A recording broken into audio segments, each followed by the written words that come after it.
घर वापसी। मेरे हिसाब से घर वापसी हर किसी को करना चाहिए।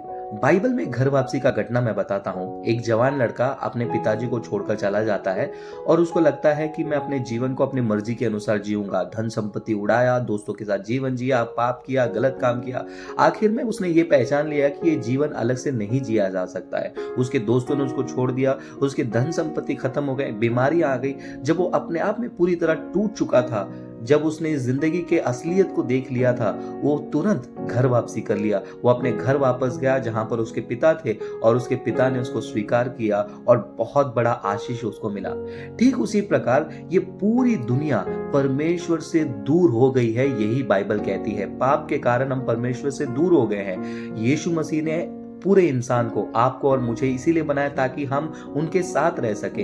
हमने उस खुदा के घर को छोड़कर जीवन अपने मर्जी से जीने का निर्णय लिया। इसी कारण इंसान पाप और गलत काम में पड़ा हुआ है। बहुत सारे लोगों को पता चल गया है कि उसकी जीवन बिगड़ चुकी है।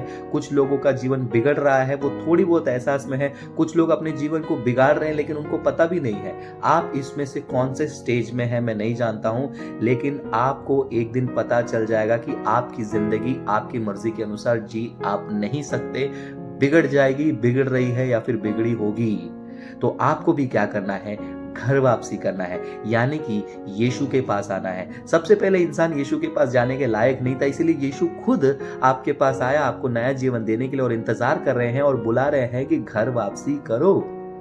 वो वाला घर वापसी नहीं जहां पर मार पीट कर लोगों को कोई और रास्ते पे ले जाए। ये घर वापसी जहां पर यीशु मसीह है। यीशु मसीह के पास आने से आपका पाप, श्राप सब कुछ क्षमा हो जाता है। यीशु मसीह के लहू से आप नए बन जाते हो और आप उस घर में वापस आ जाते हो जिस घर को छोड़कर आप चले गए थे। तो चलिए, क्या सोच रहे हो? घर वापसी कीजिए। अगर आपको घर वापसी करना है तो उसका सिंपल तरीका है, आपको सिर्फ एक कोने में बैठना है, आंखें बंद कर कर कहना है, हे पिता, मैं घर से बाहर चला गया था, जिंदगी अपनी मर्जी से जी रहा था, मुझे माफ करो, मुझे स्वीकार करो। और मैं आपको आश्वासन देता हूं, इस घर वापसी में आपको पक्के वादे के साथ यीशु घर के अंदर ले लेंगे। आप यीशु के साथ रहने लगेंगे और यीशु के साथ रहना ही अनंत काल का जीवन है, स्वर्ग राज्य है। तो दोस्तों, घर वापसी जरूर करना चाहिए, लेकिन कौन सा घर? सही घर में जाइए, वो घर जहां पर यीशु रहते हैं और आपका स्वागत करने के लिए वो इंतजार कर रहे हैं। तो जल्दी करिए घर वापसी और दूसरों को भी घर वापसी कराइए।